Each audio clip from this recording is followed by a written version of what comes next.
Hi, this is Erik Linask. I'm here in Las Vegas at Comptel Spring 2011. I'm talking now with Elias David from a company called Gateway.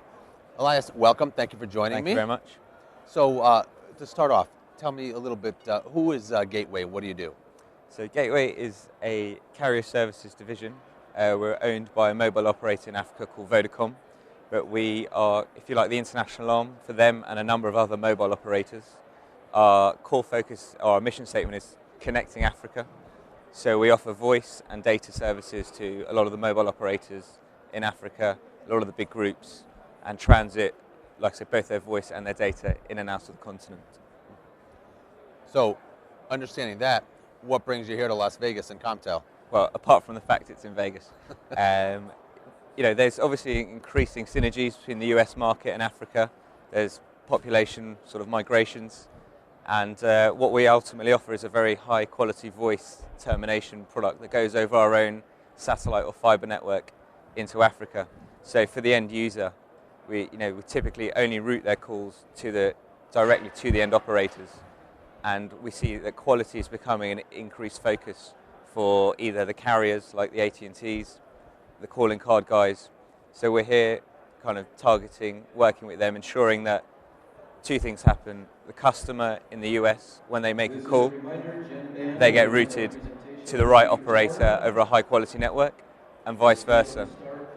When our customers in Africa make calls, we route it to a high quality end provider. Now, when you mentioned delivering over satellite, does Yes. that give you? Are there any problems with quality over satellite? I wouldn't say the problem with quality is satellite. Gateway as a company has between 40 to 50 transponders of satellite over Africa itself, which, to kind of put that in perspective, is the equivalent of all of France Telecom has globally. So Africa as a continent is still very satellite dominated. There is a very small latency issue, but I would say that's irrelevant. The big issue with satellite is effectively the cost. It's still a very, very expensive way to terminate, and ultimately the end user is very limited in terms of their data experience or how they connect to the internet at the moment because of those high costs. Over the next year, 2 years, even this year to a certain extent, there's a huge influx of subsea fiber connecting on the east coast and west coast of Africa, and the belief would be in the next few years that that would really bring down the cost of connectivity for the end user. One key difference is that in the markets, the Western markets, so to speak, that we're familiar with, it's always the PTT or the fixed line operator that controls the internet market. They're the ones that provide you that connectivity. In Africa, it's the mobile operators that ultimately will be bringing data to the end user.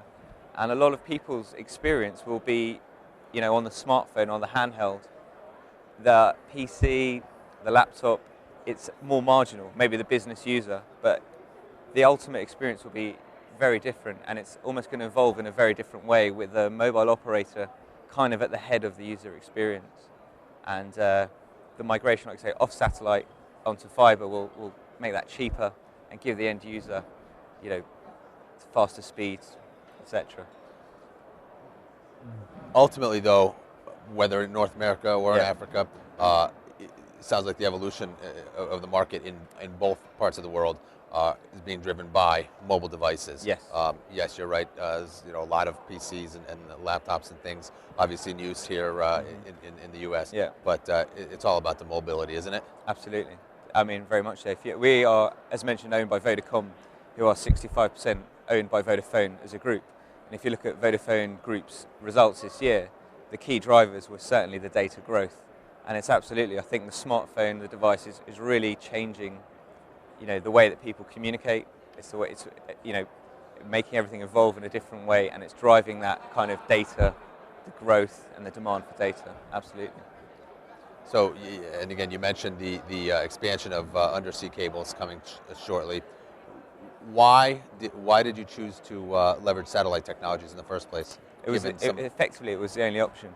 For a number of years, there was one cable in Africa down the west coast called SAT3, and that was owned by various kind of PTTs and governmental-owned organisations, and to a large extent, many of those weren't capable of managing them in the correct way, to be fair. But then if you look as a continent, within the continent itself, even though over the next few years there will be this huge subsea fibre, satellite will still dominate the middle space for cellular backhaul, even for international IP transit, etc., VSAT, because the terrain itself is very challenging and people aren't looking to invest all the way into the middle. So the core will still be a satellite dominated, whereas the coastal cities will maybe have more benefit from that fibre. Where is it most important for you to ensure you've got connectivity from Africa into Europe or into North America? I would actually say, to be fair, it is Europe. Again, it goes back to population kind of migrations. If you look, and also the former colonies still have, if you look at France, obviously all Francophone Africa, Belgium, and it's, Portugal, UK, that's still very much the key synergies, if you like, lie there. America it's certainly emerging, and we see certain effects, but that's still probably primarily the hub. How quickly are the African markets evolving? We're certainly very familiar with what's happening in particularly the wireless space in North America. Yeah, some a lot faster than others. There's some that are really, in places like Nigeria, South Africa, they are really evolving, and we sort of said, because they almost skip a generation of the internet, which was maybe the home PC experience, straight to that smartphone. It's a different evolution, and in some respects it could actually be ahead of the game in certain aspects. Others, maybe they are held back at the moment, and until they have that accessibility to cheaper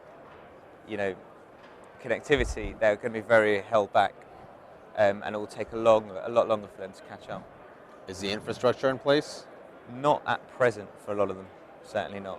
It's you almost see different supply curves. One supply curve which gets the fibre from the rest of the world into Africa, but the next being then taking that fibre in country, and the final one almost getting it to the end user, and that isn't in place for a lot of the places at the moment. But naturally, I think the more open the countries are, the more free market they are, the more space they give it to evolve, to move quickly.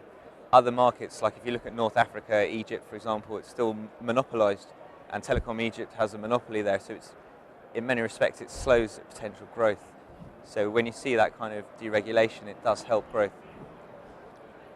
What can we look forward to from Gateway over the say next year?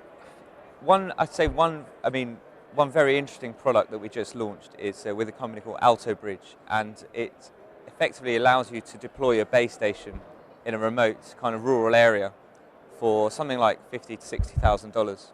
So you could have a community that previously the investment you were looking at was $300,000, $350,000. So this is kind of giving accessibility on a cellular, on a mobile, on a data level to kind of communities in the more rural areas of Africa.